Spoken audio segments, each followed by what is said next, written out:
உங்கள் எல்லாத்துக்கும் வணக்கம். நான் உங்கள் முத்துப்பிரகாசன் பேசுகிறேன்.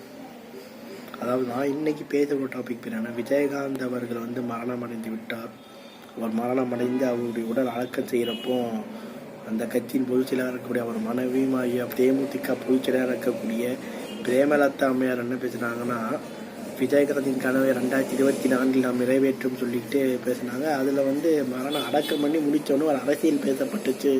அந்த எல்லாரும் பார்த்துட்டு இருப்பாங்க. ஆமாம், அதாவது கல்யாண வீட்டில் மாப்பிள்ளைக்கு தான் மரியாதை இருக்கும், சாவு வீட்டில் பணத்துக்கு தான் மரியாதை இருக்கும்.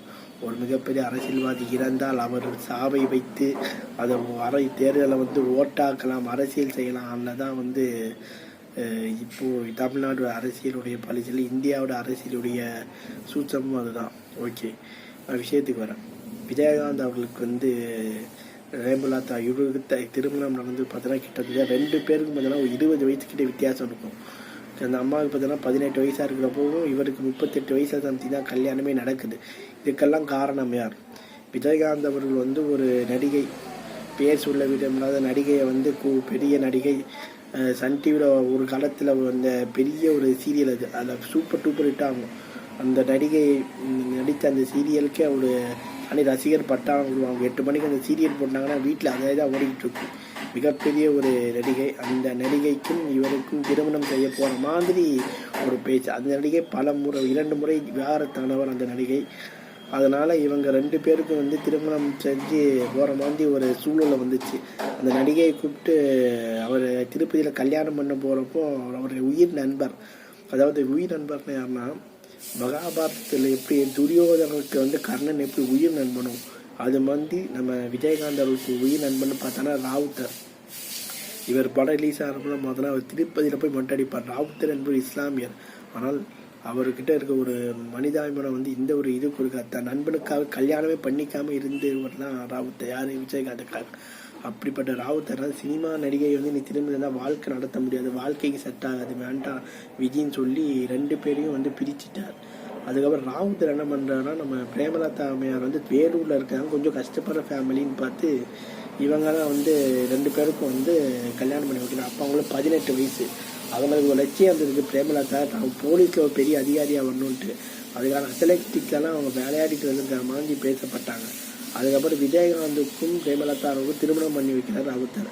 அதுக்கப்புறம் என்ன நடக்குதுன்னா, வீட்டு செலவுக்குலாம் அவனுக்கு காசு சொன்னால் ராவுத்தர் இவர் மேனேஜர்.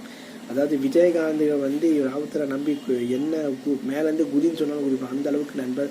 சினிமாவில் தான் வாங்குகிற பணத்தை எல்லாமே ராவுத்தருக்கு எல்லாம் கொடுப்பான். அவர் தான் பேங்க்கில் இருந்து எல்லாமே.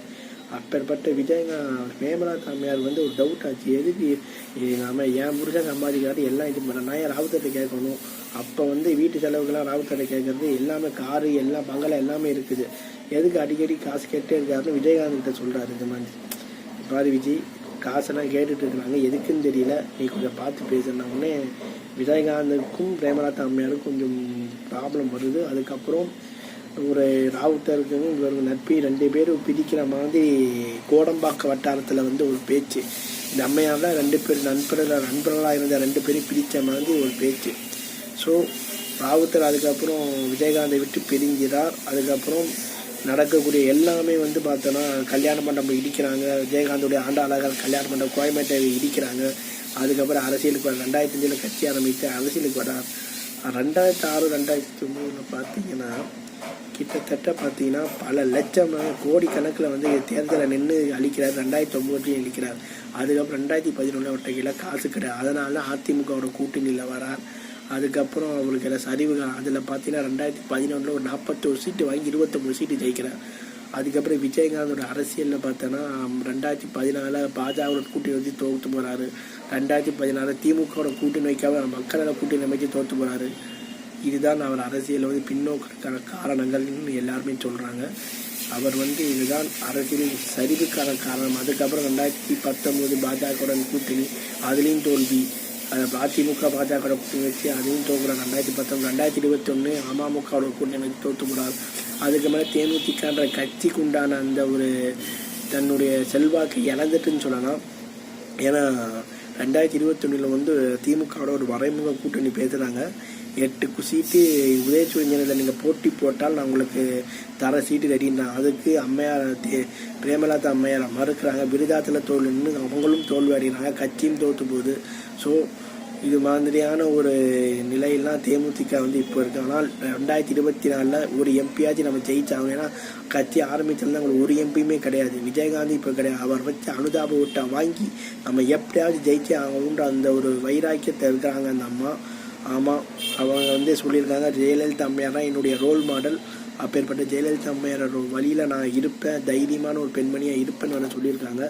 ஸோ அரசியலுக்கு வந்து பார்த்தீங்கன்னா ஆண்கள் அதிகமாக இருக்காங்க, பெண்கள் வந்து வர்றது கம்மி, அதுலேயும் ஜெயிக்கிறது ரொம்ப கம்மி. அதில் ஒரு சிலர் சொல்லலாம், நம்ம ஜெயலலிதா அம்மையாரை சொல்லலாம், உத்தரப்பிரதேசில் மாயாவதி அம்மையார் சொல்லலாம், வெஸ்ட் பெங்காலில் மேற்கு வங்காளத்தில் நம்ம மம்தா பானர்ஜி அம்மையாரை சொல்லலாம். அதுக்கப்புறம் இந்திய லெவலில் சொல்லணும்னா நம்ம இந்திரா காந்திக்கு அடுத்து ஒரு பார்லிமெண்ட்டில் ஒரு மிகப்பெரிய எதிர்கட்சியை வந்து பார்த்தோம்னா பாஜகவை சார்ந்த மறைந்த சுஷ்மா ஸ்வராஜ் அம்மையார். ஸோ இவங்க தான் வந்து அரசியலில் ஒரு பெரிய ஒரு லீடர்ஷிப் வந்திருக்காங்க. ஸோ இவங்க இடத்தையும் நான் நிரப்புவேன், இவங்களை விட இவங்க தான் ரோல் மாடல், அரசியலில் எனக்கும் ஒரு இடத்தையும் கட்சிக்கும் ஒரு இடத்தையும் நான் வந்து உருவாக்குவேன்னு சொல்லிட்டு பிரேமலதா அம்மையாருடைய அந்த அரசியல் பிரவேசம் எப்படி இருக்க போகுதுன்றது நம்ம 2024 தான் பொறுமையாக பார்த்தாலும் சொல்லி என் வீடியோ நான் முடிச்சுக்கிறேன். உங்களை விடைபெறுவது உங்கள் முத்துப்பிரகாசம். பாய் பாய்.